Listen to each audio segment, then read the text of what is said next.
ओम नमः शिवाय। श्रीलिंग महापुराण 9वां भाग। ऋषिगण बोले, हे सूत जी, आपने संक्षेप में तथा विस्तार से शुभ सर्ग का निरूपण कर दिया। पशुपति महेश्वर ने पुर को कैसे दग्ध किया और ब्रह्मा सहित सभी देवता प्रभु के पशु कैसे हो गए। मय दानव की तपस्या के द्वारा पूर्व काल में उत्तम दुर्गमय पुर निर्मित किया गया था। हमने सुना है कि देवदेव शिव ने सोने, चांदी तथा लोहे से निर्मित दिव्य, उत्तम तथा सुंदर दुर्ग को जला दिया था। भग के नेत्र का नाश करने वाले भगवान शिव ने केवल एक बाण फेंककर उसे कैसे जला दिया और विष्णु के द्वारा उत्पन्न किए गए भूतगण उन तीनों पुरों को क्यों नहीं जला सके। हम लोगों ने उस पुर की उत्पत्ति तथा संपूर्ण वर प्राप्ति के विषय में पहले ही सुन लिया है। अब हे सुव्रत, पुर के दहन के विषय में पूर्ण रूप से बताने की कृपा कीजिए। तब उनका वचन सुनकर पौराणिकों में उत्तम सूत जी ने समस्त अर्थों के सूचक व्यास जी से इस विषय में जैसा सुना था उसे बताया। सूत जी बोले, हे ऋषियों, इस त्रिलोकी के मन, वाणी, शरीर जन्य श्राप के कारण कार्तिकेय के द्वारा प्रयत्न पूर्वक बांधवों सहित तारपुत्र दैत्य तारक के मार दिए जाने पर उसके महाबली पुत्रों विद्युन्माली, तारकाक्ष तथा पराक्रमी कमलाक्ष ने तप किया। महान बल तथा पराक्रम वाले वे महात्मा कठोर तप में लीन होकर परम नियम में स्थित थे।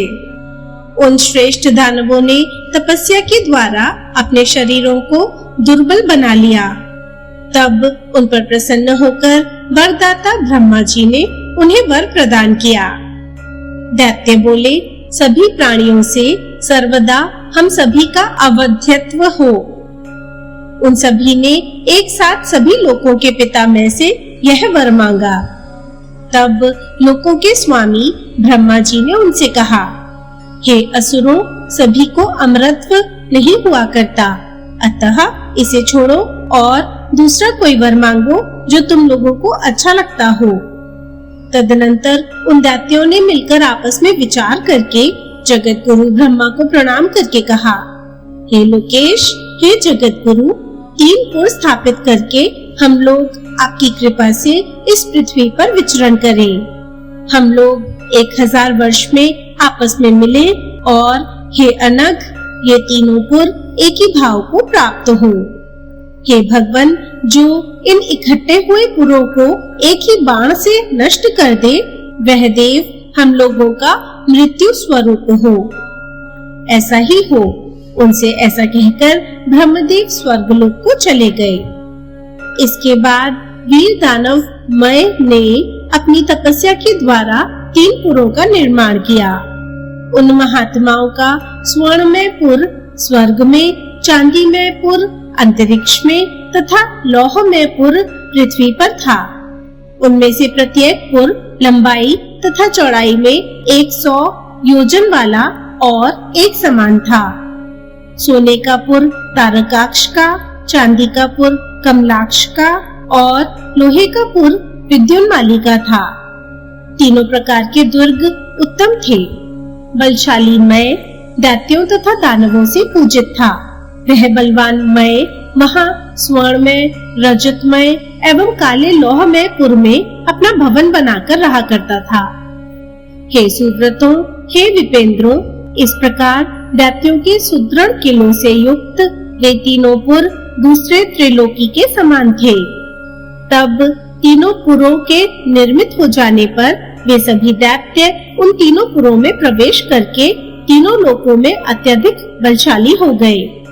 उनके तीनों पुर कल्प वृक्षों से भरे हुए, हाथी घोड़ों से परिपूर्ण, अनेक भवनों से सुशोभित, मणियों के जालों से घिरे हुए, सभी ओर द्वारों वाले, सूर्यमंडल के समान विमानों से युक्त, पद्मराग में चंद्र जैसी उज्जवल महलों से सुशोभित और कैलाश शिखर के समान दिव्य तथा अत्युत्तम फाटकों से पृथक पृथक मंडित थे। हे श्रेष्ठ द्विजों, वेपुर दिव्य स्त्रियों, गंधर्वों, सिद्धों एवं चारणों से भरे हुए थे। प्रत्येक घर में रुद्रालय थे और अग्निहोत्र होता था। वेपुर सभी ओर कुओं, तालाबों और बड़ी-बड़ी झीलों से युक्त थे।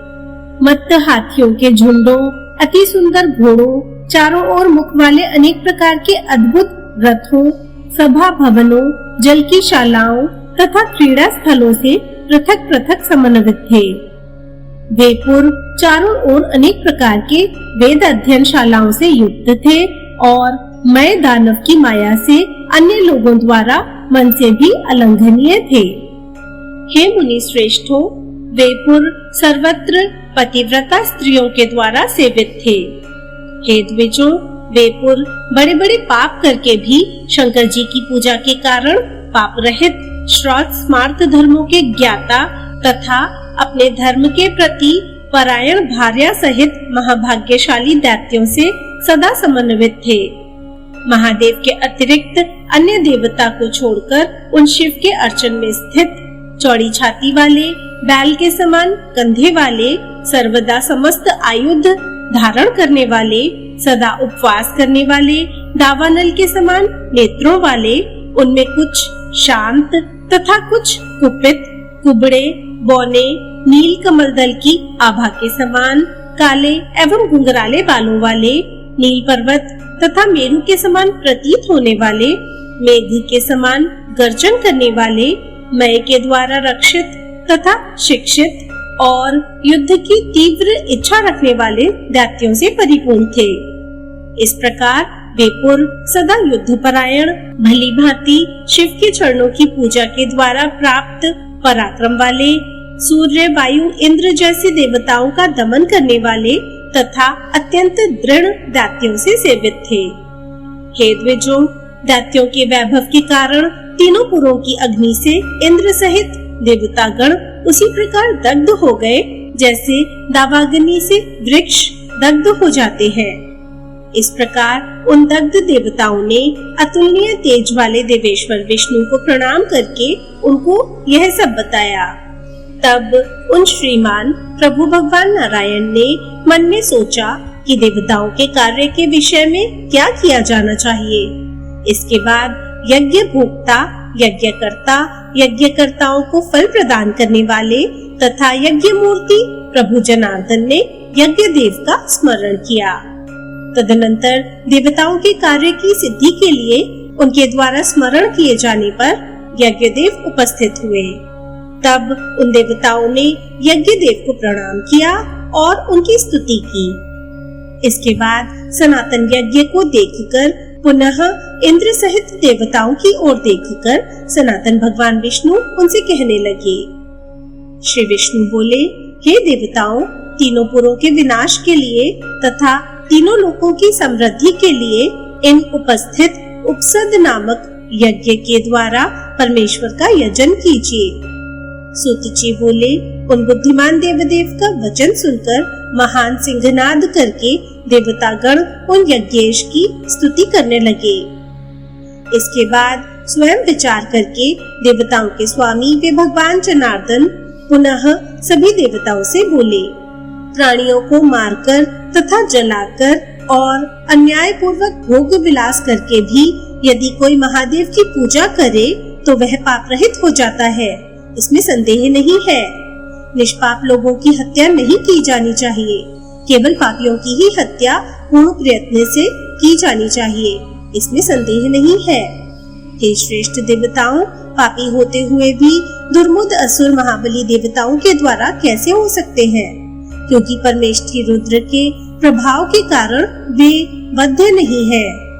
हे देवताओं, प्रभु शिव की कृपा के बिना मैं कौन हूँ, ब्रह्मा कौन है, दैत्य कौन है, देव शत्रुओं के विनाशक कौन है और महात्मा मुनिगण कौन है। जो 27 तत्वों से युक्त, शाश्वत, महान से भी महत्तर, प्रभुता संपन्न, संपूर्ण देवताओं के स्वामी, वंदनीय, विश्व के आधार, महेश्वर, सर्व देवेश तथा सबके स्वामी है, उन हर शंकर ने ही अपनी लीला से देवताओं एवं दैत्यों का विभाजन किया है। उनके लिंग रूप की पूजा करके देवताओं ने देवत्व प्राप्त किया है, ब्रह्मा ने ब्रह्मत्व प्राप्त किया है और मुझ विष्णु ने विष्णुत्व प्राप्त किया है। उनकी पूजा किए बिना इस जगत में कौन व्यक्ति सिद्धि प्राप्त कर सकता है। अतः लिंग पूजन के प्रभाव से उन्हीं के द्वारा वे दैत्य हंतव्य है।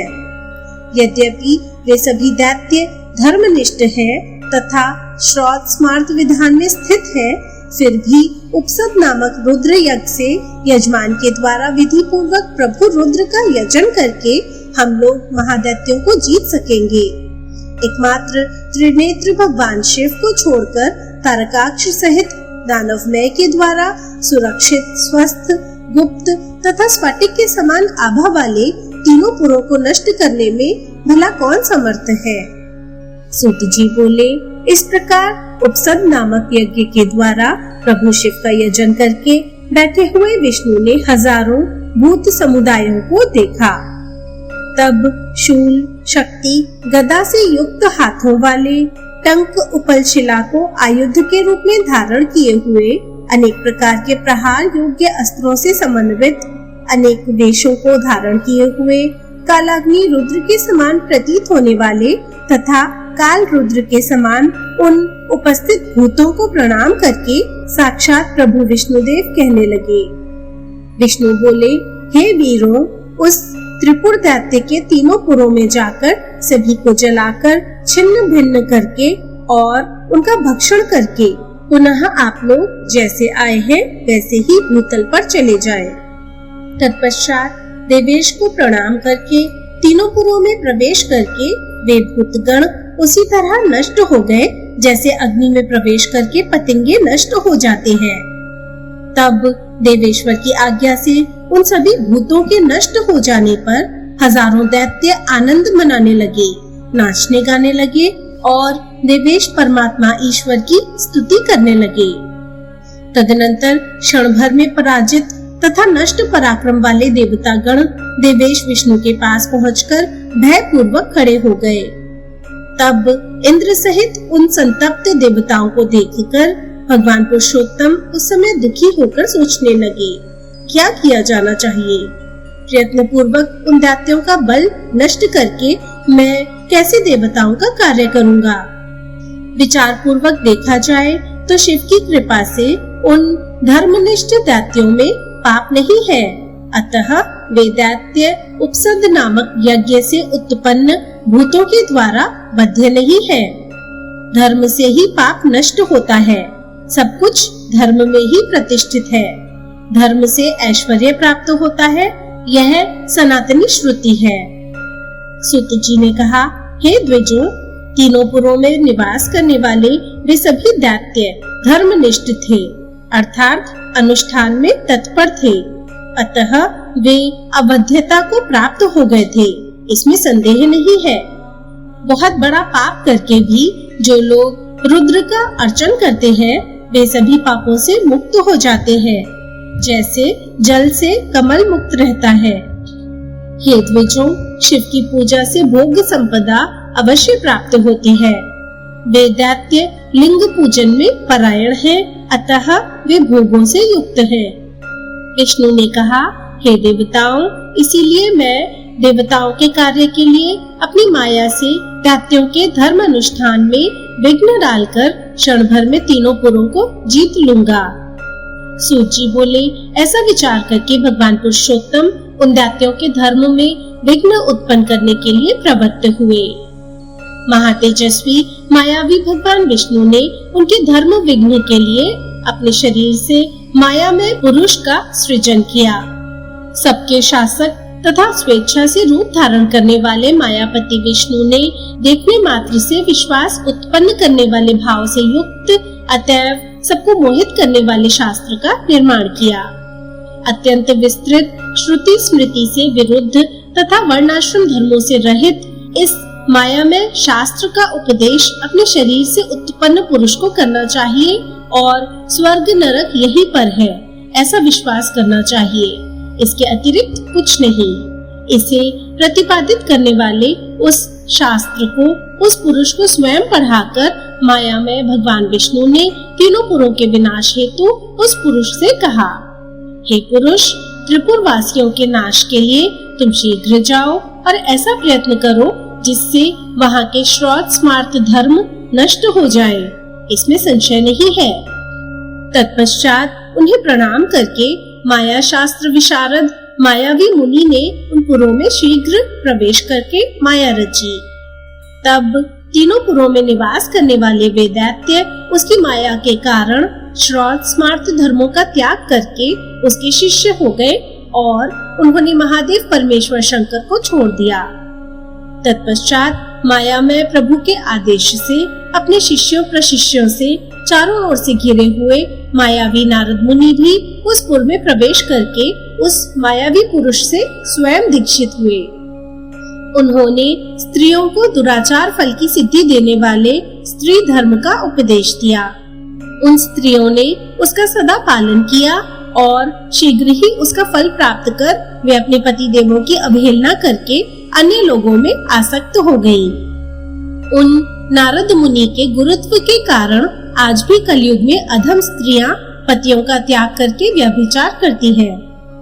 पति ही स्त्रियों का माता पिता, बंधु, सखा, मित्र तथा बांधव होता है, इसमें संदेह नहीं है। फिर भी विष्णु की असह्य माया के कारण उन स्त्रियों ने वैसा किया।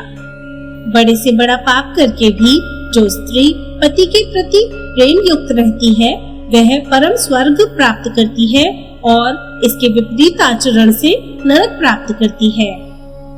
हे मुनियों, पूर्व काल में स्त्रियां सभी धर्मों, अन्य देवताओं तथा जगत गुरुओं को त्याग कर सर्वदा पति की ही पूजा करती थी। वे स्वर्गलोक प्राप्त करके निश्चिंत होकर आनंद मनाती थी। इसके विपरीत अन्य स्त्रियां नरक जाती थी। अतः पति ही स्त्रियों के लिए परम गति है। तथापि देवदेव प्रभु विष्णु की आज्ञा से तथा उनकी माया के कारण वे त्रिपुर वासिनी स्त्रियां अपने पतियों का त्याग करके व्याभिचारिणी हो गयीं। उन विष्णु की आज्ञा से अलक्ष्मी तीनों पुरों में चली गई और जो लक्ष्मी उन दैत्यों की तपस्या के द्वारा देवेश्वर ब्रह्मा से उन्हें प्राप्त थी, वे उन्हीं प्रभु ब्रह्मा के आदेश से त्रिपुर को छोड़कर बाहर चली गई। इस प्रकार धर्म विघ्न के लिए उन दैत्यों को उस प्रकार का विष्णु माया निर्मित बुद्धि मोह देकर भगवान पुरुष और उन स्त्रियों को विपरीत आचरण का उपदेश देकर मायावी नारद, ये दोनों अव्यय देव निराकुल होकर सुखपूर्वक बैठ गए। इस प्रकार परम उत्तम श्रौत स्मार्त धर्म के नष्ट हो जाने पर विश्वकर्ता उन विष्णु के द्वारा वहां पाखंड स्थापित किए जाने पर, दैत्यों के द्वारा महेश्वर का त्याग कर दिए जाने पर तथा लिंग पूजा का परित्याग कर दिए जाने पर, संपूर्ण स्त्री धर्म के नष्ट हो जाने पर और दुराचार स्थापित हो जाने पर देवेश विष्णु कृतार्थ हो गए और वे पुरुषोत्तम सभी देवताओं के साथ तपस्या द्वारा सर्वज्ञ उमापति को प्राप्त करके उनकी स्तुति करने लगे। श्री भगवान बोले, आप महेश्वर देव परमात्मा को नमस्कार है। आप नारायण, शर्व, ब्रह्म, ब्रह्म रूप, शाश्वत, अनंत तथा अव्यक्त को नमस्कार है। सूत जी बोले, इस प्रकार भगवान विष्णु ने महादेव की स्तुति करके दंडवत प्रणाम करके जल में स्थित होकर 1 करोड़ बार रुद्र मंत्र का जाप किया। इसके बाद वे सभी देवता, इंद्र, साध्यगण, यम, रुद्रगण तथा मरुदगणों के साथ देव परमेश्वर की स्तुति करने लगे। देवता बोले, आप सर्वात्मा, शंकर, दुखनाशक, रुद्र, नील रुद्र, प्रशस्त रुद्र तथा प्रचेता को नमस्कार है। आप हम लोगों की गति हैं, दैत्यों का संहार करने वाले आप हम लोगों द्वारा सर्वदा वंद्य हैं। आप आदि तथा अंत रहित हैं। आप अनंत शेष रूप, अविनाशी एवं प्रभुता संपन्न हैं। हे जगत गुरु, आप प्रकृति पुरुष, साक्षात सृष्टा, रक्षक तथा संहारक है। हे द्विज वत्सल, आप इस जगत में द्विजों के नेता हैं। आप वरदाता, वाणी में वाच्यवाचक से रहित ईशान है। आप मुक्ति के लिए योग परायण योगियों के द्वारा पूज्य हैं। आप योगियों के हृदय रूपी कमल के छिद्र में सदा स्थित हैं। विद्वान लोग आपको सर्वत्र विद्यमान, श्रेष्ठ तथा ब्रह्म स्वरूप कहते हैं। हे विभु, ऋषिगण आपको इस जगत में तत्व रूप, तेजो राशि, परात्पर एवं परमात्मा कहते हैं। हे जगत गुरु, आप दृष्ट, श्रुत, स्थित तथा जायमान सब कुछ है। लोग आपको अणु से भी अल्पतर, महान से भी महत्तर, सभी ओर हाथ पैर वाला, सभी ओर नेत्र, सिर, मुख वाला तथा सभी ओर कान वाला कहते हैं। आप संसार में सभी को आच्छादित करके स्थित हैं। लोग आपको महादेव, अनिर्देश्य, सर्वज्ञ, अनामय, विश्वरूप, विरूपाक्ष, सदाशिव, निर्विकार, करोड़ों सूर्यों के समान तेजस्वी, करोड़ों चंद्रमाओं के समान प्रकाशमान, करोड़ों कालाग्नि के समान प्रज्वलित, 26 तत्वों से युक्त अनीश्वर, इस जगत में प्रकृति के प्रवर्तक, प्रपितामय, सबके आवास स्वरूप तथा स्वयंभू एवं वर देने वाला देव कहते हैं। श्रुतियां तथा श्रुति तत्वों को जानने वाले लोग आपको वेदों का सार कहते हैं। हे अनेक रूपों वाले प्रभु, हम लोगों ने संसार में ऐसा कुछ भी नहीं देखा है जो आपके बिना किसी अन्य के द्वारा रचित हो। आपने ही दैत्यों, सुरों के भूत समुदायों, देवताओं, मनुष्यों, स्थावर जंगम आदि को उत्पन्न किया है। हे शंभु, हम लोगों की कोई अन्य गति नहीं है। महादैत्यों का संहार करके आप हमारी रक्षा कीजिए। हे परमेश्वर, सभी लोग आपकी माया से मोहित हैं। जिस प्रकार तरंगे तथा लहरें समुद्र में परस्पर टकराती हैं और जलाश्रय से ही जड़ीभूत होकर उसी में विलीन हो जाती है, उसी प्रकार ब्रह्मा की सृष्टि के देवता, असुर सभी कोई आपस में टकराते हैं और अंत में जड़ीभूत होकर आप में ही विलीन हो जाते हैं। सूत जी बोले, जो मनुष्य प्रातःकाल उठकर शुद्ध होकर इस पवित्र स्तुति को पढ़ता अथवा सुनता है, वह सभी कामनाओं को प्राप्त कर लेता है। इस प्रकार देवताओं के द्वारा स्तुति किए जाने पर तथा विष्णु के जप से प्रसन्न हुए महेश्वर शंकर ने उमा का आलिंगन करके नंदी के ऊपर हाथ रखकर देवताओं की ओर देखकर गंभीर वाणी में मुस्कुराते हुए कहा, हे सुरेश्वरों, अब मैंने इस देव कार्य को और विष्णु तथा बुद्धिमान नारद के माया बल को जान लिया है।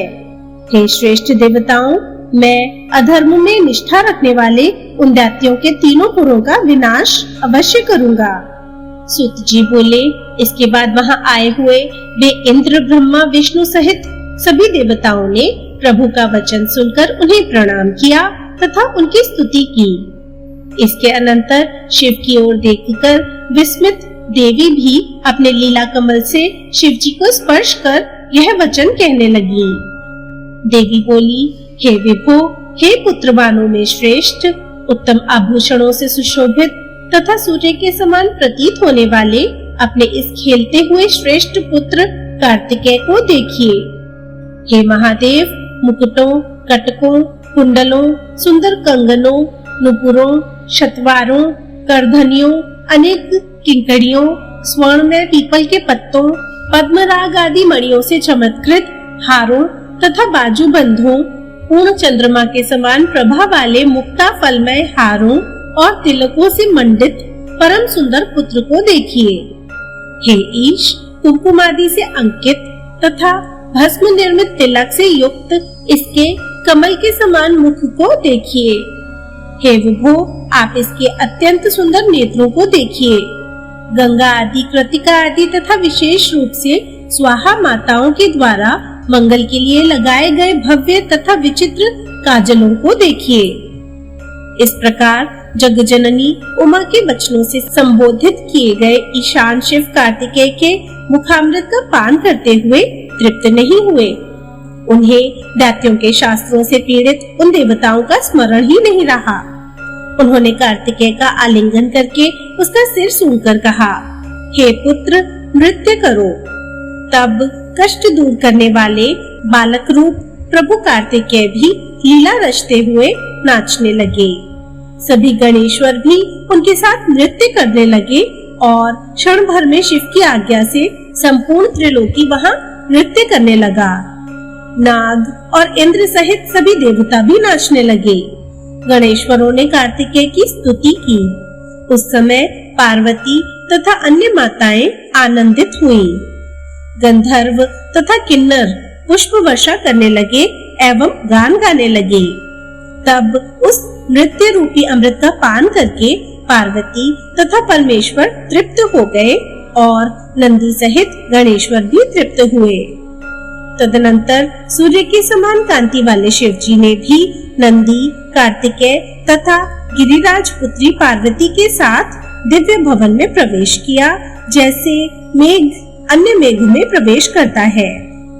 वे देवता उन बुद्धिमान शिव के द्वार के पास खड़े हो गए और कुछ व्याकुल चित्त होकर महादेव की स्तुति करने लगे। वे व्याकुल होकर एक दूसरे की ओर देखकर कहने लगे, यह क्या, हम लोग पापी हैं। अन्य दूसरों ने कहा, हम अभागे हैं। अन्य सुरेश्वरों ने कहा, ये महादैत्य भाग्यशाली है। कुछ ने कहा, यह उनकी पूजा का फल है, और कुछ ने ऐसा कहा, ऐसा नहीं है। इसी बीच उनके अनेक शब्दों को सुनकर महातेजस्वी कुंभोदर नामक शिवगण दंड से देवताओं को पीटने लगा। तब वे देवता भयभीत होकर हाय हाय करते हुए भागने लगे। कुछ मुनि तथा देवता पृथ्वी तल पर गिर पड़े। कश्यप आदि मुनियों ने कहा, विधि का बल कैसा अद्भुत है। हे द्विजों, अन्य लोगों ने कहा, देव देवेश का दर्शन करके भी असुर शत्रु देवताओं के अभाग्य से ही कार्य पूर्ण नहीं हो सका। इसके बाद वे सब हृदय में थोड़ा अर्चन करके शिव को नमस्कार है ऐसा कहने लगे।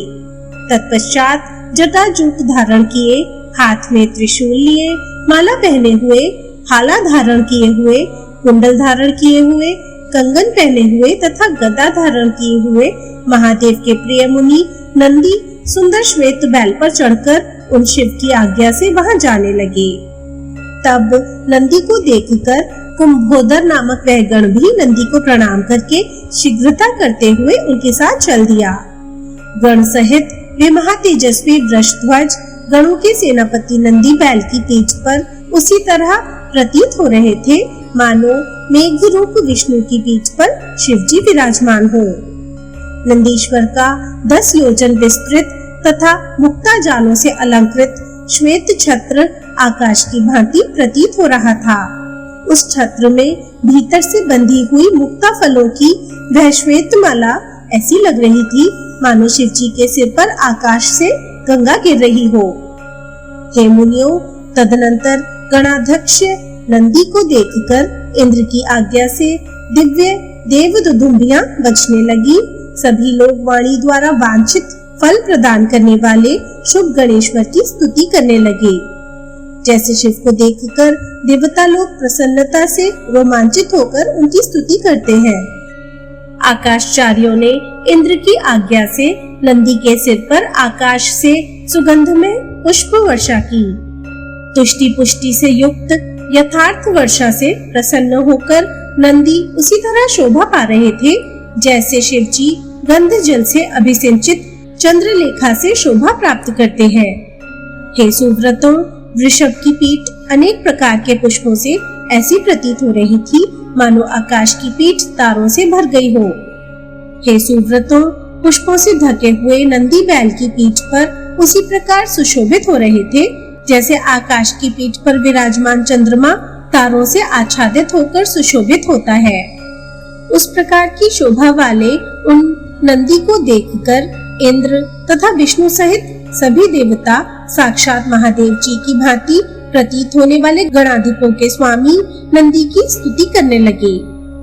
देवता बोले, आप रुद्र भक्त तथा रुद्र जप परायण को नमस्कार है। रुद्र भक्तों की पीड़ा का नाश करने वाले, रौद्र कर्म में संलग्न कुष्मांड गणों के स्वामी तथा योगियों के पति आप नंदी को नमस्कार है। सब कुछ प्रदान करने वाले, शरण देने वाले, सब कुछ जानने वाले, कष्ट दूर करने वाले, वेदों के पति तथा वेदों से जानने योग्य आप नंदी को नमस्कार है। वज्रधारी, वज्र तुल्य दृष्टा वाले, इंद्र के वज्र का निवारण करने वाले, वज्र से अलंकृत देह वाले तथा इंद्र के द्वारा आराधित आप नंदी को नमस्कार है। रक्त वर्ण वाले, रक्त नेत्रों वाले, रक्त वस्त्र धारण करने वाले तथा शिव के चरण कमल में अनुराग युक्त लोगों को रुद्रलोक प्रदान करने वाले आप नंदी को नमस्कार है। सेना के अधिपति, रुद्रों के पति, भूतों तथा भुवनेशों के पति और पापों का हरण करने वाले आप नंदी को नमस्कार है।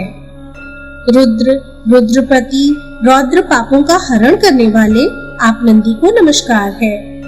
शिव स्वरूप, सौम्य स्वभाव वाले तथा रुद्र भक्त आप नंदी को नमस्कार है। सूत जी बोले, हे ऋषियों, तदनंतर प्रसन्न हुए शिलाद पुत्र नंदी ने देवताओं से कहा, अब तीनों पुरों को नष्ट मानकर आप लोग शंभु के लिए रथ, सारथी, धनुष तथा उत्तम बाण प्रयत्न पूर्वक तैयार करवाइए।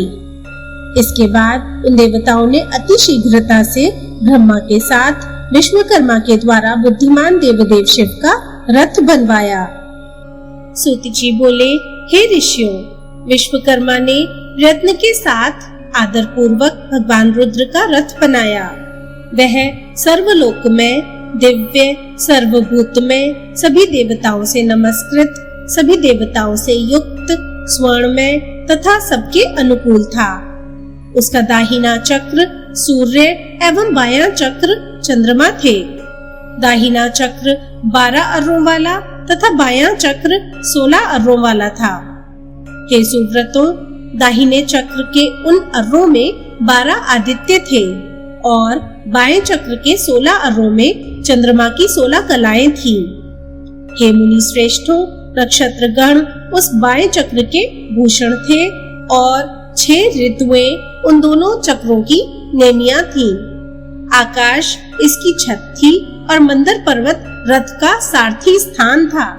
अस्ताचल तथा उदयाचल उसके दोनों स्तंभ कहे गए हैं। महामेरु पर्वत उसका मुख्य स्थान था और केसर पर्वत मेरु को आश्रय देने वाले थे। संवत्सर उसका वेग था और दोनों अयन, उत्तरायण दक्षिणायन, उसके चक्र संगम थे। मुहूर्त उस रथ के बंधुर और कलाएं उसकी शम्या कही गई हैं। काष्ठाएं उसकी नासिका तथा क्षण उसके अक्षदंड कहे गए हैं। निमेष इस रथ के नीचे का तल तथा लव निमेष से भी छोटा समय इसकी ईशा, दोनों अक्षों को जोड़ने वाला काष्ठ कहे गए हैं। अंतरिक्ष इस रथ का कवच था और स्वर्ग तथा मोक्ष इस रथ के दोनों ध्वज थे। धर्म तथा विराग इसके दंड थे। यज्ञ इस दंड को सहारा देने वाले कहे गए हैं। दक्षिणाएं उस रथ की संधियां थी और 50 अग्नियां इसकी कीलें थी। धर्म तथा काम ये दोनों उसके जुओं के सिरे कहे गए हैं। अव्यक्त इसका ईशा दंड था तथा बुद्धि इसका नड़वल था। अहंकार इसका कोण था। पंचमहाभूतों को इसका बल बताया गया है। सभी इंद्रियां उसके सभी ओर लगे हुए आभूषण थे। श्रद्धा इस रथ की गति थी। वेद उसके घोड़े कहे गए हैं। वेदों के पद विभाग इसके भूषण थे तथा शिक्षा आदि 6 वेदांग इसके उपभूषण थे। हे सुव्रतों, पुराण, न्याय, मीमांसा तथा धर्मशास्त्र इसके वालाक्ष्य पट थी जो सभी लक्षणों से युक्त थे। गायत्री आदि मंत्र, का आदि वर्ण, पाद छंदों के चतुरांश तथा ब्रह्मचर्य आदि आश्रम उन पटों के घंटे कहे गए हैं। 1000 फणों से विभूषित अनंत शेषनाग उसके बंधन रज्जु थे। दिशाएं तथा उपदिशाएं इस रथ के पाद थे। पुष्कर आदि मेघ रत्न भूषित स्वर्ण निर्मित पताकाएं थी। चारों समुद्र उस रथ के बाहरी कंबल कहे गए हैं। गंगा आदि सभी श्रेष्ठ नदियां समस्त आभूषणों से अलंकृत होकर अपने हाथों के अग्रभाग में चंवर धारण किए हुए स्त्री रूप से शोभित होती हुई जहां तहां अपना अपना स्थान बनाकर रथ को सुशोभित कर रही थी। आवह आदि 7 वायु उसकी स्वर्ण में उत्तम सीढ़ियां थी। भगवान ब्रह्मा सारथी थे और देवता लोग रथ की रश्मियों को पकड़ने वाले कहे गए हैं। ब्रह्मदैवत प्रणव ब्रह्मा के हाथ में स्थित उनका चाबुक था। विस्तृत लोकालोक पर्वत उसके 7 वायुओं के स्कंद रूप सोपान से युक्त था। परम सुंदर मानस पर्वत उसमें पैर रखने का पायदान था। समस्त पर्वत सभी ओर इस रथ की नासिका कहे गए हैं। 7 तल उस रथ के मंजन थे। उन तलों में रहने वाले सभी लोग कपोत पक्षी के समान थे। मेरु पर्वत उस रथ का महाछत्र था और मंदर पर्वत पृष्ठवाद्य के रूप में था। शैलराज मेरु धनुष थे और स्वयं भुजंगपति वासुकी कालरात्रि तथा इंद्रधनुष के साथ धनुष की डोरी थे। वेद स्वरूपिणी सरस्वती देवी उस धनुष की घंटा थी। महातेजस्वी विष्णु बाण थे और चंद्रमा उस बाण के शल्य थे। साक्षात प्रलयाग्नि उस बाण के तीक्ष्ण तथा अति भयंकर विस्मय बल थे। आवह आदि वायु उस बल के पंख कहे गए हैं। इस प्रकार देवताओं के द्वारा दिव्य रथ, धनुष, बाण तथा जगत के स्वामी प्रभु ब्रह्मा को सारथी बनाकर तथा कवच मुकुट आदि रत्न भूषणों को धारण करने वाले शिव जी सभी देवताओं सहित पृथ्वी तथा स्वर्ग को कंपित करते हुए उस दिव्य रथ पर आरूढ़ हुए। ऋषियों के द्वारा स्तुत होते हुए और बंदी जनों तथा नृत्य करती हुई नृत्य प्रवीण अप्सराओं के द्वारा वंदित होते हुए वे वरद शिव अत्यंत सुशोभित हो रहे थे। सारथी की ओर देखकर उस लोक संभूत कल्पित रथ पर उनके आरूढ़ होते ही वेद संभूत घोड़े सिर के बल भूमि पर गिर पड़े। तदनंतर वृषेंद्र का रूप धारण किए हुए भगवान शेष ने इस रथ को नीचे से उठाकर क्षण भर में स्थापित करना चाहा, किंतु वे वृषेंद्र भी एक क्षण के बाद घुटनों के बल पृथ्वी पर गिर पड़े। तब हाथ में लगाम पकड़े हुए सर्वव्यापी भगवान ब्रह्मा ने शिव के आदेश से घोड़ों को उत्साहित करके उस शुभ रथ को स्थापित कर दिया और उन्होंने मन तथा वायु के समान वेग वाले घोड़ों को साहसी दानवों के आकाश स्थित पुरों को उद्देश्य करके प्रेरित किया। इसके बाद भगवान शंकर रुद्र ने देवताओं को देखकर कहा, मुझे ही पशुओं का आधिपत्य दिया गया है, अतः मैं असुरों का हनन करता हूँ। हे श्रेष्ठ देवताओं, देवों तथा असुरों के लिए अलग अलग पशुत्व होने के कारण ही वे महादानव वध के योग्य होंगे, अन्यथा नहीं। बुद्धिमान देवदेव शिव का संपूर्ण वचन सुनकर पशुत्व के प्रति शंकित होते हुए भी सभी देवता विषादग्रस्त हो गए।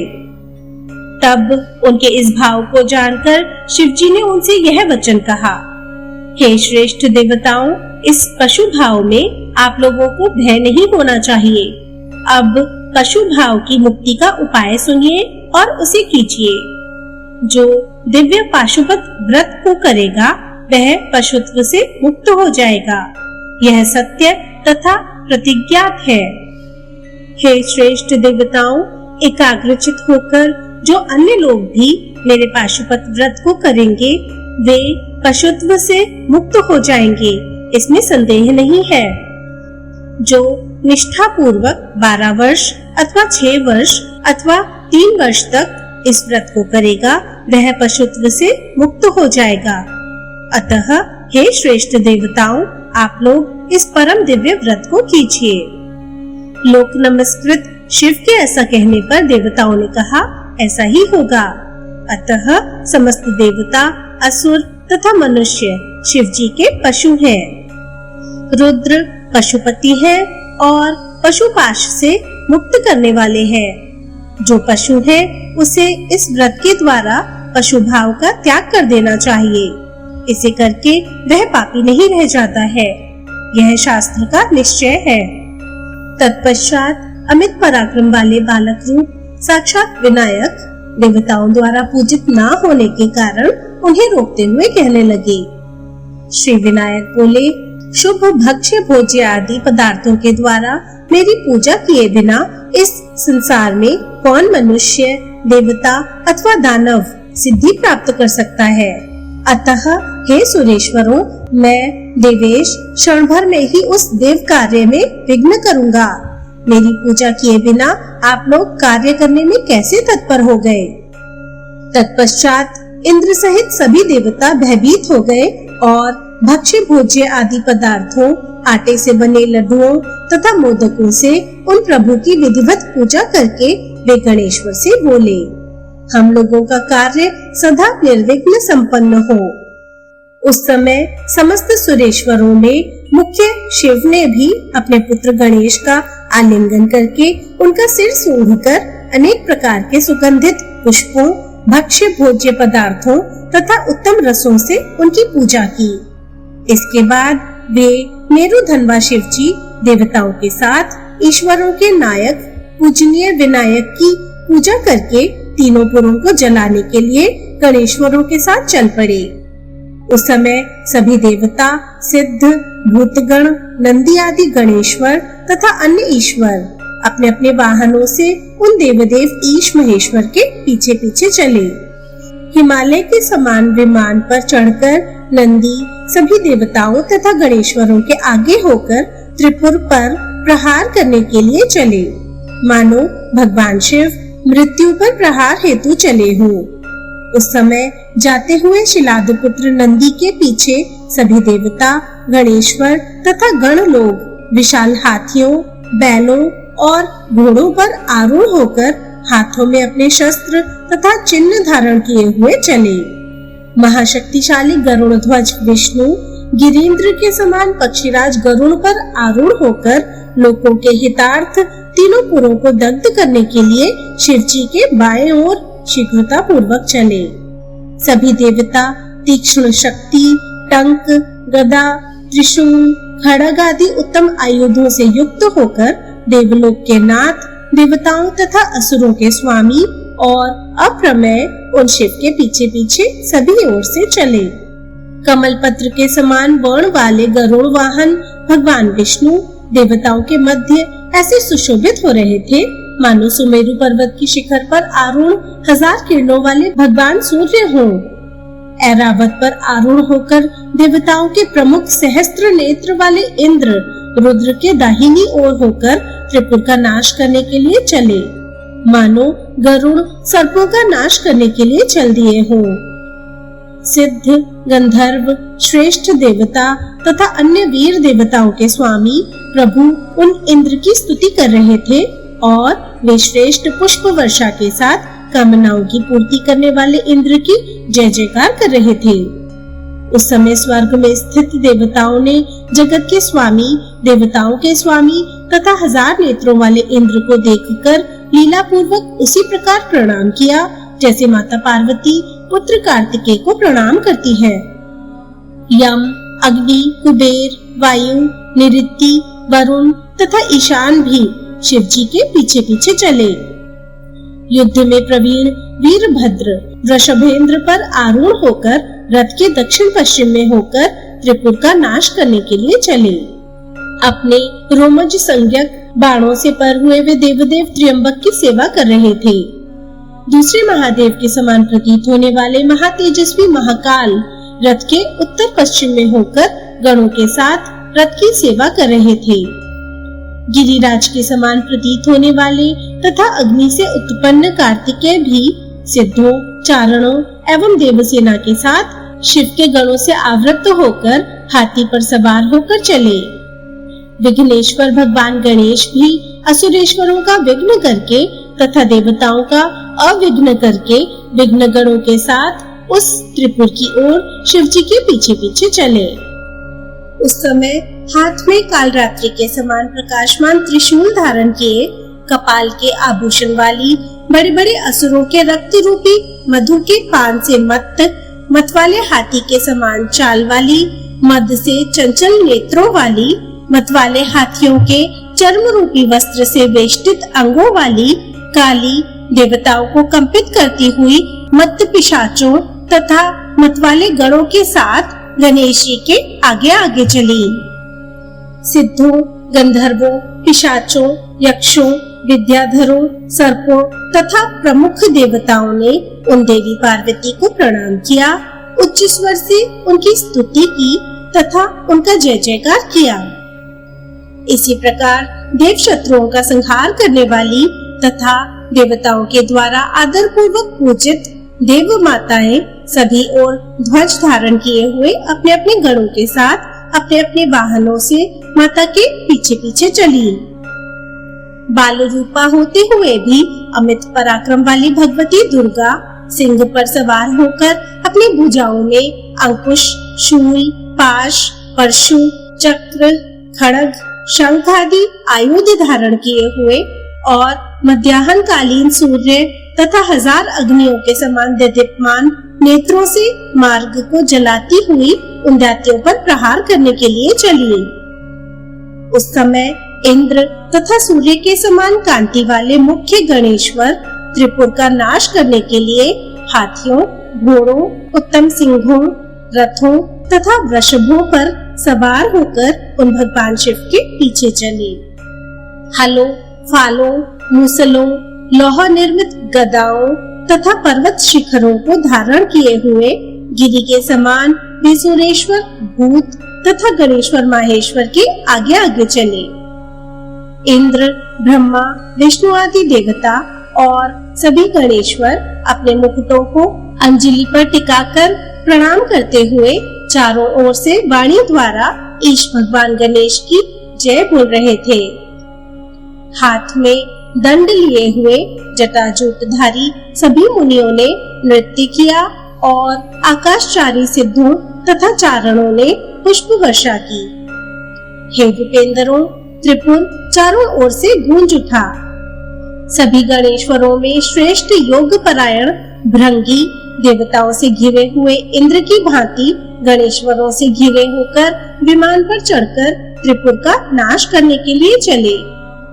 हे द्विजों, केश, विगतवास, महाकेश, महाज्वर, सोमवल्ली, स्वर्ण, मोमप, सेनक, सोमधृक, सूर्यवाच, सूर्यपेक्षण, सूर्याक्ष, सूर्यनामा, सुर, सुंदर, प्रकुद, ककुदंत, कंपन, प्रकंपन, इंद्र, इंद्रजय, महाभी, भीमक, सताक्ष, पंचाक्ष, महोदर, शताश्व, कंठन, कंठपूजन, द्विशिक, त्रिशिक, पंचशिक, मुंड, अर्धमुंड, दीर्घ, पिशाचास्य, पिनाकधृक, पिपलायतन, अंगारकाशन, शिथिल, शिथिलास्य, अक्षपाद, अज, कुज, अजवक्त, हैवक्त्र, गजवक्त्र, उधर्ववक्त्र तथा अन्य लक्ष्य लक्षण वर्जित गणेश्वर एक साथ मिलकर अपने गण समुदायों के साथ उन शिव जी को घेर कर चले। इसी प्रकार अपने करोड़ों करोड़ों गणों से घिरे हुए हजारों हजार रुद्र तीनों पुरों को दग्ध करने के लिए महादेव देवदेव महेश्वर को घेर कर चले। वसु, रुद्र, आदित्य आदि 33 देवता, ब्रह्मा, विष्णु, महेश ये तीनों देवता और उनके भेद रूप 300 तथा 3003 अन्य देवता सभी ओर से वहां गए। सभी लोगों की माताएं, गणों की माताएं तथा भूतों की माताएं शिव जी के पीछे पीछे चली। रथ के मध्य विराजमान गणेश्वर गणों के बीच उसी तरह प्रतीत हो रहे थे जैसे निर्मल नक्षत्रों वाले आकाश में ताराओं के बीच चंद्रमा। उस समय शिव के प्रभाव के कारण ही जगन्मयी पार्वती देवी उन शिव के वाम भाग में स्थित होकर सुशोभित हो रही थी।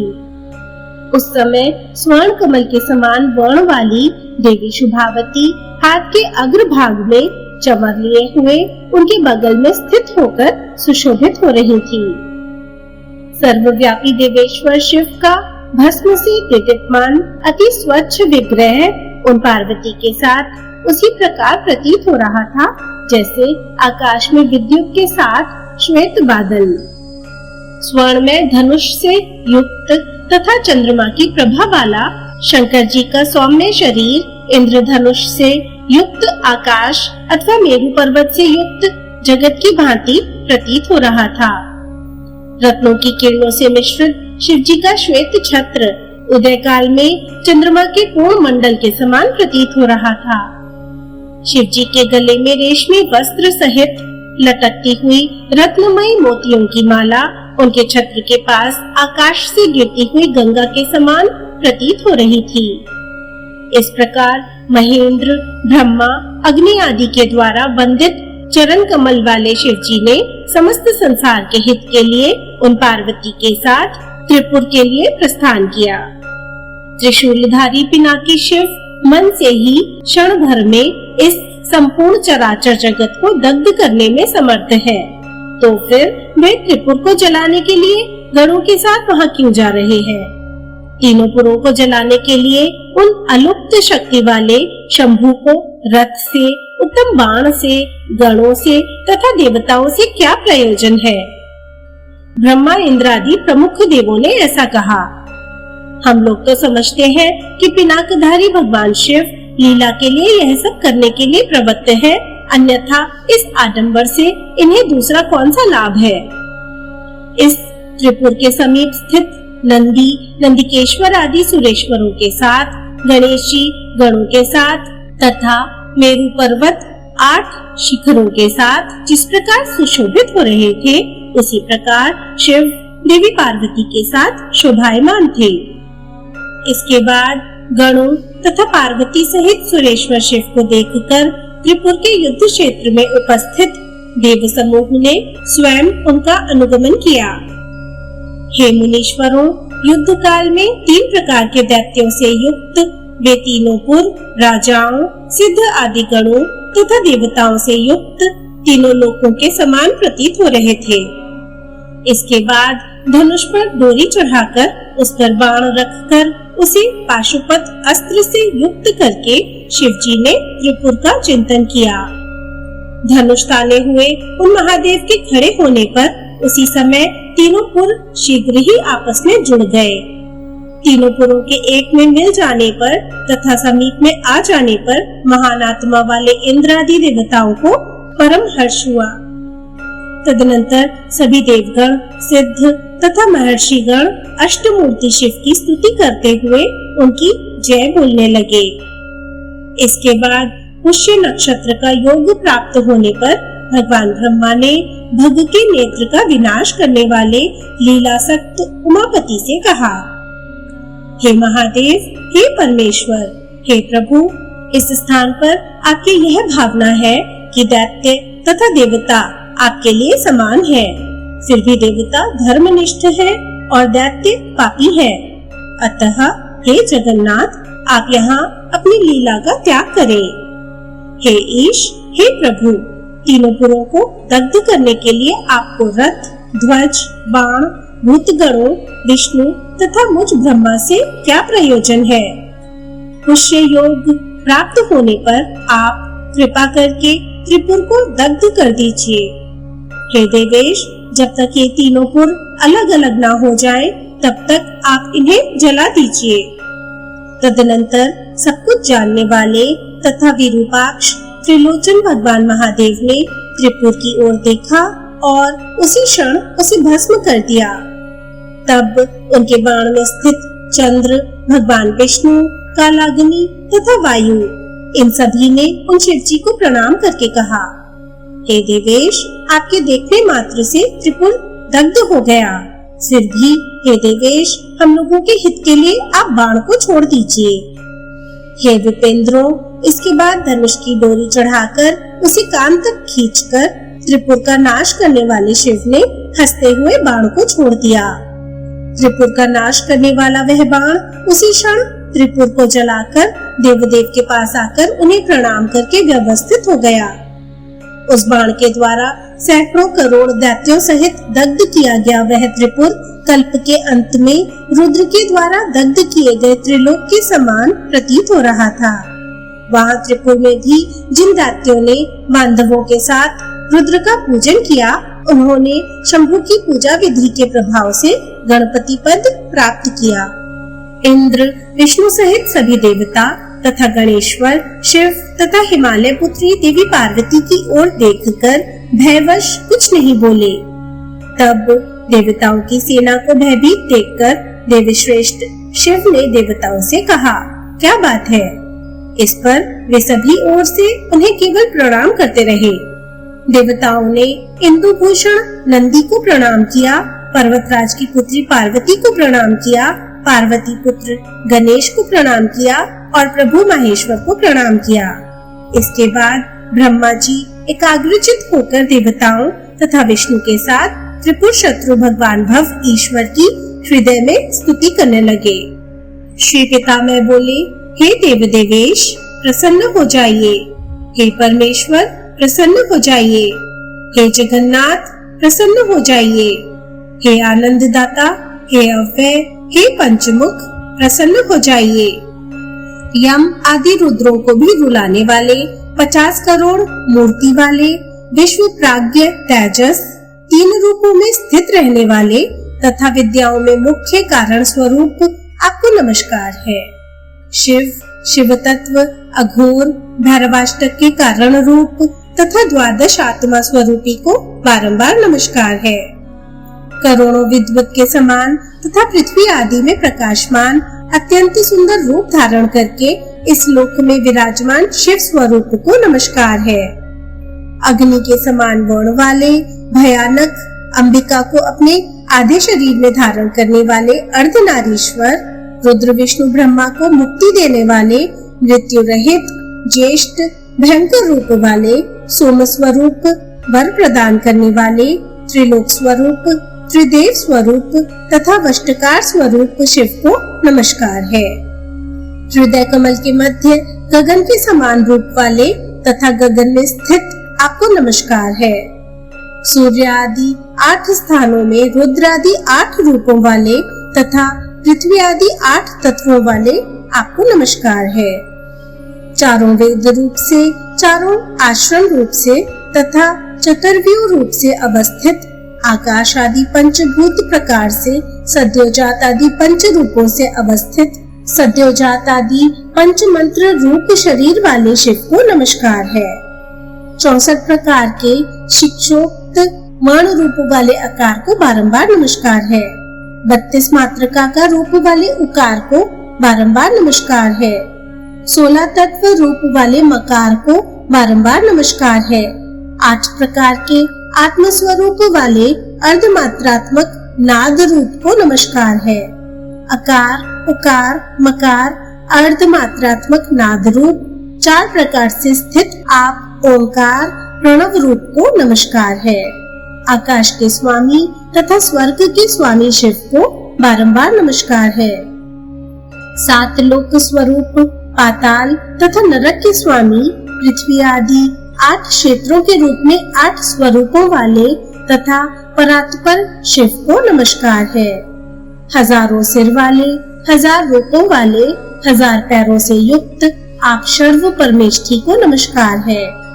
पुरुष, प्रकृति, व्यक्त, अहंकार, नभ, अनिल, ज्योति, जल, पृथ्वी 9 आत्म तत्व में स्वरूप वाले, 17 आत्म शक्तियों वाले, अष्ट प्रकाश स्वरूप उर आदि स्थानों में वर्णों को अभिव्यंजित करने वाले, 8 मूर्तियों वाले, 64 योगिनियों के प्राण तत्व को भव आदि 8 नामों वाले, 8 गुणों से युक्त, सत्व रज तम तीनों गुणों से युक्त तथा गुणों से शून्य आप शिव को नमस्कार है। मूलाधार चक्र में विराजमान, शाश्वत स्थान में निवास करने वाले, नाभि मंडल में स्थित तथा हृदय में प्राणवायु ध्वनि करने वाले आप शिव को नमस्कार है। ग्रीवा में स्थित, तालु छिद्र में स्थित, बाहों के मध्य में स्थित, नाद के मध्य में स्थित, चंद्र बिंब में स्थित, कल्याणकारी शिव स्वरूप, अग्नि चंद्र सूर्य रूप वाले, 36 शक्ति रूप वाले, 3 प्रकार के सत्व रजतम गुणों से लोगों को वेष्टित कर सोए हुए सर्प रूप कुंडलिनी रूप वाले, ग्रहपत्य आहवनीय तथा दक्षिणाग्नि 3 रूप से स्थित त्रेताग्नि में रूप वाले सदाशिव, शांत स्वभाव वाले माहेश्वर, पिनाकधारी, सब कुछ जानने वाले तथा शरण देने वाले सद्योजात को नमस्कार है। आप अघोर को नमस्कार है। आप वामदेव को नमस्कार है। तत्पुरुष को नमस्कार है। ईशान को बारंबार नमस्कार है। 300 मुहूर्तों में सदा प्रकाशमान रहने वाले को नमस्कार है। शांतातीत को नमस्कार है। आप अनंतेश, सूक्ष्म तथा उत्तम को नमस्कार है। आप एकाक्ष, एकमात्र ज्ञान रूपी नेत्र वाले को नमस्कार है। आप आदित्य रुद्र को नमस्कार है। आप त्रिमूर्ति, श्रीकंठ तथा शिखंडी को नमस्कार है। अनंत शेष रूपी आसन पर स्थित अनंत स्वरूप, अनंत करने वाले, विशुद्ध, विशाल तथा स्वच्छ अंगों वाले आपको नमस्कार है। विमल आसन पर विराजमान, विमल ज्ञान के अर्थ स्वरूप, योग पीठ के मध्य स्थित योगी, योग प्रदान करने वाले, निवार, जंगली धान्य के सूक्ष्म अग्रभाग की भांति योगियों के हृदय में सदा स्थित रहने वाले आपको नमस्कार है। प्रत्याहार स्वरूप, प्रत्याहार में निरत, प्रत्याहार में रत लोगों के हृदय में विराजमान, धारणा स्वरूप तथा धारणा में निरत आपको नमस्कार है। धारणा के अभ्यास में लगे हुए लोगों के सामने सदा विराजमान, ध्यान, ध्यान रूप तथा ध्यान गम्य आपको नमस्कार है। ध्येय गम्य, ध्यान करने योग्य ध्यान वाले आपको नमस्कार है। ध्यान योग्य ब्रह्मा, विष्णु आदि के भी ध्येय तथा सबसे अधिक ध्यान योग्य आपको नमस्कार है। समाधान के द्वारा प्राप्य समाधान स्वरूप, ध्यान में लगे हुए लोगों के लिए निर्विकल्प अर्थ स्वरूप आपको नमस्कार है। हे रुद्र, त्रिपुर को दग्ध करके आपने तीनों लोगों का उद्धार कर दिया। ऐसे प्रभावशाली आपकी स्तुति करने का सामर्थ्य कौन रखता है? फिर भी स्वयं संतुष्ट रहने वाले आप शिव की मैं स्तुति करता हूँ। हे देवदेव, आपकी भक्ति, तुष्टि तथा अद्भुत दर्शन के कारण ये मानव, देवता तथा सिद्ध गणों सहित समस्त गण आपको प्रणाम करते हैं। हे देवेश, हे गणेश, आपको नमस्कार है। हे विभो, आप तो देखने मात्र से ही तीनों पुरों तथा तीनों लोकों को जला देने में समर्थ है। अंबिका के साथ लीलासक्त आपने क्षण भर में त्रिपुर को जला दिया और सोम आदि के प्रार्थना करने पर उस समय बाण को भी मुक्त कर दिया। आपके द्वारा त्रिपुर के नाश के लिए मैंने अनेक यत्नों से रथ, श्रेष्ठ बाण तथा सुंदर धनुष आपके लिए निर्मित किया था, किंतु देवताओं तथा सिद्ध जनों द्वारा युद्ध रूपी फल को नहीं जाना जा सका, अर्थात परम महिमा वाले आपने क्षण भर में त्रिपुर का नाश कर दिया। रथ, रथी, देवश्रेष्ठ विष्णु, स्वयं रुद्र, इंद्र, ब्रह्मा, ये सब आप ही हैं। हे भगवान, मैं आप अतोष्य की स्तुति कैसे करूं? अतः सिर झुकाकर केवल प्रणाम करता हूँ। आप अनंत चरणों वाले, अनंत भुजाओं वाले, अनंत सिर वाले, अनंत रूपों वाले, संहार करने वाले तथा कल्याण करने वाले हैं। ऐसे प्रभाव वाले आपकी स्तुति कैसे करूं? आप अतोष्य की स्तुति कैसे करूं? आप सर्ववेत्ता, शिव, रुद्र, शर्व, भव, स्थूल, सूक्ष्म, अत्यंत सूक्ष्म से भी सूक्ष्म, सूक्ष्म अर्थों को जानने वाले तथा विधाता को नमस्कार है। सभी देवताओं तथा असुरों के सृष्टा, लोकों का सृजन, पालन, संहार करने वाले, देवताओं तथा असुरों के नायक, सब कुछ देने वाले और मुझ पर तथा सभी पर शासन करने वाले को नमस्कार है। वेदांत के द्वारा जानने योग्य, परम शुद्ध, वेदार्थ के ज्ञाताओं द्वारा निरंतर स्तुत किए जाने वाले, वेद के आत्मा स्वरूप, भव, अंत, मध्य तथा सुमध्यम आपको नमस्कार है। आदि अंत से रहित, सर्वत्र विद्यमान, शून्यत्व से रहित, लिंगी, अलिंगी, लिंग में, लिंग स्वरूप तथा साक्षात प्रणव रूप आपको नमस्कार है। मेरे भी आदिदेव, यज्ञ मूर्ति विष्णु के तथा मुझ ब्रह्मा के अज्ञान अंधकार का नाश करने के लिए अपराध स्थान में देखकर अपने नाखून के अग्रभाग से मेरे मस्तक का छेदन करने वाले हे ईश, आप रुद्र को नमस्कार है। हे देवदेव, हे समस्त देवताओं तथा असुरों के ईश, आपका क्रियाकलाप विचित्र है। हे निर्गुण रूप, आप देवताओं के साथ देहधारी की भांति देवों का कार्य करेंगे। इस ब्रह्मांड में आपका एक स्थूल रूप पृथ्वी रूप, एक सूक्ष्म रूप जल रूप, एक सूक्ष्म रूप अग्नि रूप, मूर्तामूर्त रूप क्षय वृद्धि के आश्रय के कारण चंद्र रूप, एक मूर्त रूप सूर्य रूप, एक अमूर्त रूप वायु रूप, एक दृष्ट रूप शब्द गुण से ज्ञात गगन रूप और एक ध्येय अद्भुत ईश रूप है। स्वप्न में जो पदार्थ दिखाई देता है वह प्रत्यक्ष की भांति प्रतीत होता है, उसे मैं अलक्ष्य नहीं मानता हूँ। वैसे ही हे ईशान, देवताओं के द्वारा प्रयत्न पूर्वक देखा गया आपका विग्रह हमारे लिए निर्गुण तथा अलक्ष्य कैसे हो सकता है। हे देवेश, कहाँ आपका दिव्य प्रभाव और कहाँ हम लोग, कहाँ हमारी भक्ति और कहाँ आपकी यह स्तुति। फिर भी हे देवेश, हे भगवान, भक्ति पूर्वक विलाप करते हुए मुझ ब्रह्मा को क्षमा कीजिए। सूची बोले, हे द्विजों, पृथ्वी पर जो भी शिव को प्रणाम करके त्रिपुर के शास्ता भगवान शिव की इस स्तुति को सुनता अथवा पढ़ता है, वह भव भक्ति के द्वारा पाप बंधन से मुक्त हो जाता है। तब ब्रह्मा के द्वारा भक्ति पूर्वक स्तुत हुए मंदर शिखरवासी तथा महान भुजाओं वाले शिव जी उस स्तुति को सुनकर पार्वती की ओर देखकर महानुभाव ब्रह्मा से हंसते हुए कहने लगे।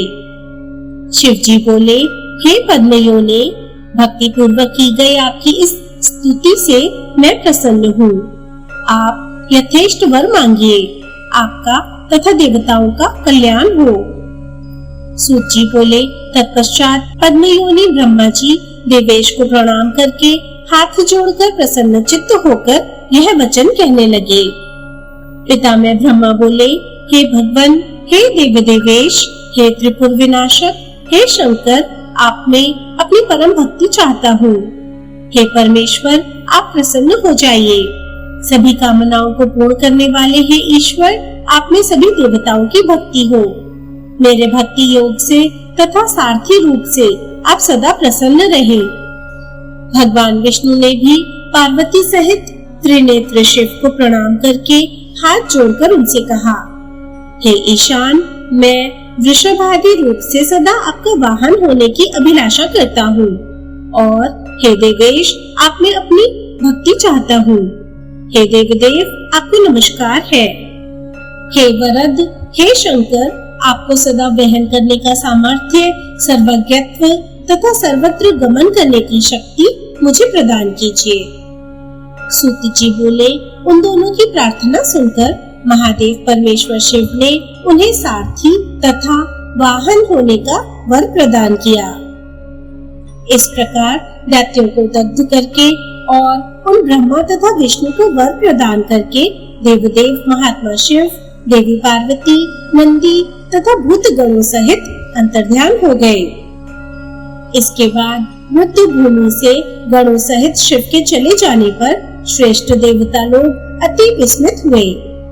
हे मुनीश्वरों, शिव तथा पार्वती को प्रणाम करके दुख रहित होकर सुरेश्वर, गणेश्वर तथा आदित्य गण अपने अपने वाहनों से स्वर्ग चले गए।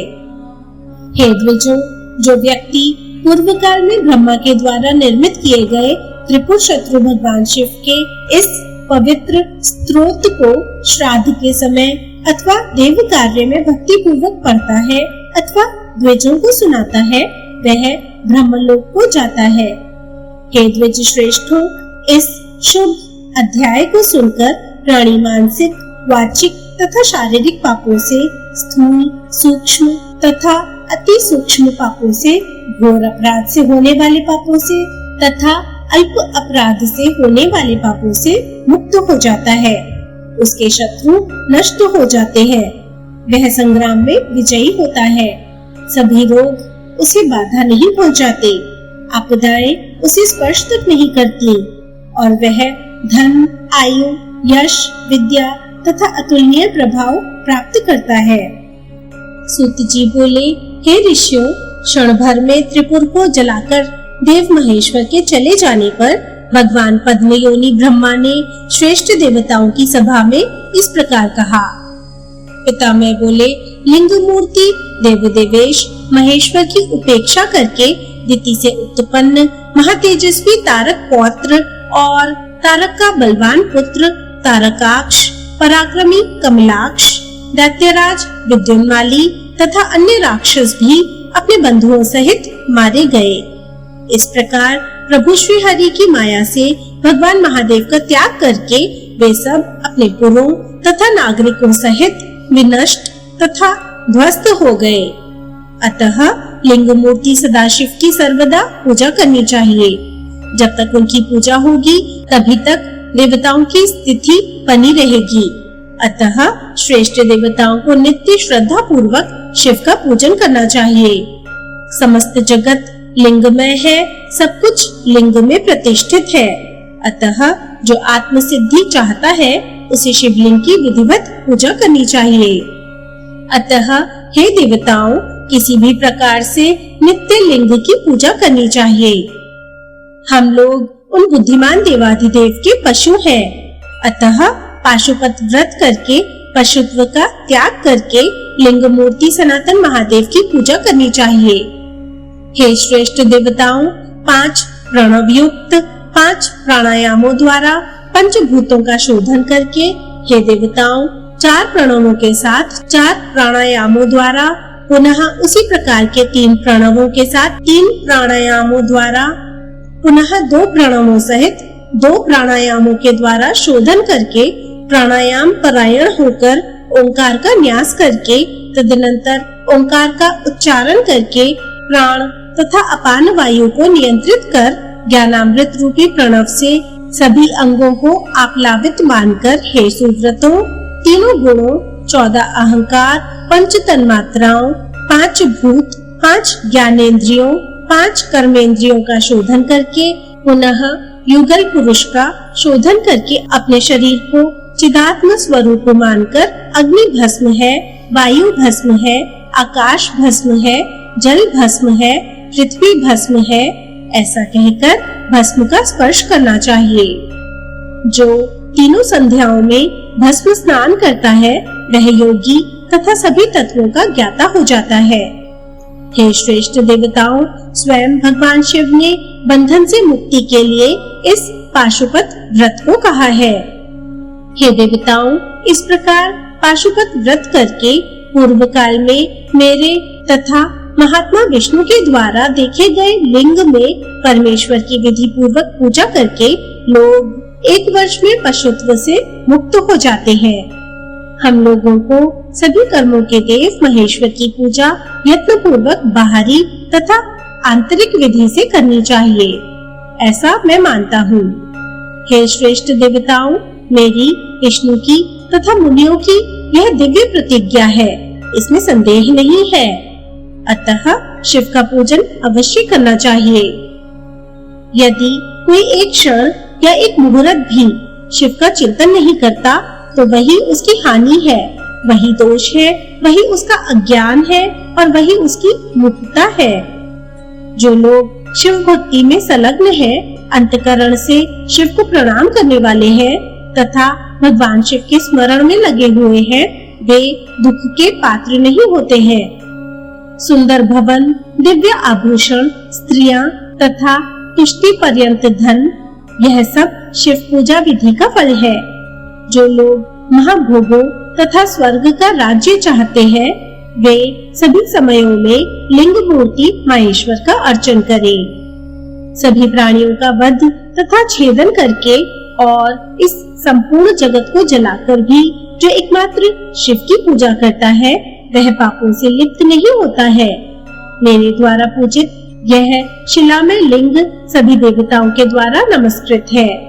ऐसा कहकर पहले शिव जी ने तीनों लोकों के स्वामी, देवों के भी देव तथा 3 नेत्रों वाले रुद्र की पूजा करके प्रिय वचनों से उनकी स्तुति की। उसी समय से इंद्रादि देवता शरीर में भस्म लगाकर पाशुपत व्रत करके साक्षात महेश्वर की पूजा करने लगे। सूत जी बोले, विश्वकर्मा ने प्रभु ब्रह्मा की आज्ञा से अपने अधिकार के अनुरूप लिंगों का निर्माण करके उन देवताओं को दिया। विष्णु ने नीलकांति मणि से निर्मित लिंग की सदा पूजा की। इंद्र ने पद्मराग निर्मित लिंग की। विश्रवा के पुत्र कुबेर ने स्वर्ण निर्मित लिंग की। विश्वदेवों ने चांदी से बने हुए लिंग की। वसुओं ने चंद्रकांत मणि से बने हुए सुंदर लिंग की। वायु ने पीतल से बने हुए लिंग की तथा दोनों अश्विनी कुमारों ने मिट्टी से बने हुए लिंग की सदा पूजा की। राजा वरुण ने स्फाटिक से बने हुए लिंग की। आदित्यों ने तांबे से बने हुए लिंग की। बुद्धिमान सोमराट ने मोती से बने हुए अति उत्तम लिंग की। अनंत आदि महानागों ने प्रवाल निर्मित शुभ लिंग की और महात्मा दैत्यों तथा राक्षसों ने लोहे से बने हुए लिंग की पूजा की। हे द्विजोत्तमों, गुहकों ने 3 प्रकार के लोहे से निर्मित लिंग की। गणों ने सर्वलोहमय लिंग की और चामुंडा तथा सभी माताओं ने बालू से बने हुए लिंग की पूजा की। नारती ने लकड़ी से बने लिंग की। यम ने मरकत से बने शुभ लिंग की। नील आदि रुद्रों ने भस्म निर्मित शुद्ध तथा शुभ लिंग की भक्ति पूर्वक पूजा की। हे श्रेष्ठ मुनियों, लक्ष्मी ने लक्ष्मी वृक्ष बेल से निर्मित लिंग की। गुह ने गोम्य से निर्मित लिंग की। मुनियों ने कुश के अग्रभाग से निर्मित उत्तम लिंग की। वामदेव आदि ने पुष्प के लिंग की। मनोन्मणि ने गंधों से निर्मित लिंग की और सरस्वती ने रत्न अथवा रुद्र के जल से निर्मित लिंग की पूजा की। दुर्गा ने वेदी सहित स्वर्ण निर्मित अति उत्तम शिवलिंग की। उग्रों ने आरे से बने हुए लिंग की। सभी मंत्रों ने घी निर्मित शुभ लिंग की। सभी वेदों ने दही निर्मित लिंग की एवं पिशाचों ने शीश निर्मित लिंग की पूजा की। इन सभी ने पूजा करके ब्रह्मा जी की कृपा से यथा योग्य पद प्राप्त किया। इस विषय में अधिक कहने से क्या लाभ? शिवलिंग की पूजा करने से ही यह चराचर जगत स्थित है, इसमें संदेह नहीं है। द्रव्यों के भेद से 6 प्रकार का लिंग कहा गया है। उनके कुल 44 भेद कहे गए हैं। प्रथम प्रकार का लिंग पाषाण निर्मित कहा गया है, वह 4 प्रकार का होता है। हे श्रेष्ठ मुनियों, द्वितीय प्रकार का लिंग रत्न निर्मित होता है, वह 7 प्रकार का होता है। शिव जी का तीसरे प्रकार का लिंग धातु निर्मित होता है, वह 8 प्रकार का होता है। चौथे प्रकार का लिंग लकड़ी से बना होता है, वह 16 प्रकार का कहा जाता है। हे श्रेष्ठ द्विजों, 5वें प्रकार का लिंग मिट्टी से बना होता है, वह 2 विभागों वाला होता है। छठे प्रकार का लिंग क्षणिक रंगवल्ली निर्मित होता है, वह 7 प्रकार का कहा गया है। रत्न निर्मित लिंग श्री लक्ष्मी प्रदान करने वाला। पाषाण निर्मित लिंग समस्त सिद्धियों को देने वाला। धातु निर्मित लिंग साक्षात धन प्रदान करने वाला तथा काष्ठ निर्मित लिंग भोग सिद्धि प्रदान करने वाला है। हे श्रेष्ठ विप्रो, मिट्टी से बना हुआ पार्थिव शुभ लिंग सभी सिद्धियों की प्राप्ति कराने वाला है। पाषाण निर्मित लिंग उत्तम तथा धातु निर्मित लिंग मध्यम कहा गया है। लिंगों के बहुत भेद है, संक्षेप में वे 9 है। लिंग के मूल में ब्रह्मा, मध्य में तीनों लोकों के ईश्वर विष्णु तथा ऊपरी भाग में प्रणव संज्ञक महादेव रुद्र सदाशिव विराजमान रहते हैं। लिंग की वेदी महादेवी अंबिका है। वे सत्य रज तम तीनों गुणों से तथा त्रिदेवों से युक्त रहती है। जो उस वेदी के साथ लिंग की पूजा करता है, उसने मानो महादेव तथा भगवती पार्वती का पूजन कर लिया। पाषाण निर्मित, रत्न निर्मित, धातु निर्मित, काष्ठ निर्मित, पार्थिव अथवा क्षणिक जो भी लिंग हो, उसे भक्ति पूर्वक स्थापित करके व्यक्ति शुभ फल प्राप्त करता है। वह परम पुण्यात्मा इंद्र, ब्रह्मा, अग्नि, यम, वरुण, कुबेर, सिद्धू, विद्याधरों, नागराज, यक्षों, दानवों तथा किन्नरों के द्वारा देव दुंदुभियों की ध्वनि से स्तुत होता हुआ क्रमशः भुः, भुवः, स्वः, नः, जन, तप तथा सत्य लोकों को लांघकर अपने तेज से प्रकाशित होता हुआ लिंग स्थापन आदि सन्मार्ग में निहित स्वाधीन खड़ग से शीघ्र ही ब्रह्मांड का भेदन करके निशंक भाव से मुक्त हो जाता है। पाषाण निर्मित, रत्न निर्मित, धातु निर्मित, काष्ठ निर्मित, पार्थिव अथवा क्षणिक लिंग की अपेक्षा चंद्रफल आदि सहित बाण लिंग आदि की स्थापना करनी चाहिए। विधि पूर्वक लिंग बनाकर जो मनुष्य कार्तिकेय पार्वती सहित कुंद, पुष्प तथा गाय के दूध के समान वर्ण वाले शुभ लिंग को स्थापित करता है, वह मानव शरीर धारण करके भी रुद्र के रूप में स्थित रहता है, इसमें संदेह नहीं है। उसके दर्शन तथा स्पर्श से अन्य मनुष्य मुक्ति प्राप्त करते हैं। हे विपेंद्रों, मैं उसके पुण्य का सम्यक वर्णन सैकड़ों युगों में भी नहीं कर सकता हूँ। अतः विधि पूर्वक लिंग को स्थापित करना चाहिए। सभी मनुष्यों के लिए प्रभु का सकल सगुण, दिव्य तथा शुभ विग्रह भावना के योग्य है, किंतु योगियों के लिए निष्कल निर्गुण विग्रह भावना के योग्य है। श्रीलिंग महापुराण 9वां भाग समाप्त। ओम नमः शिवाय।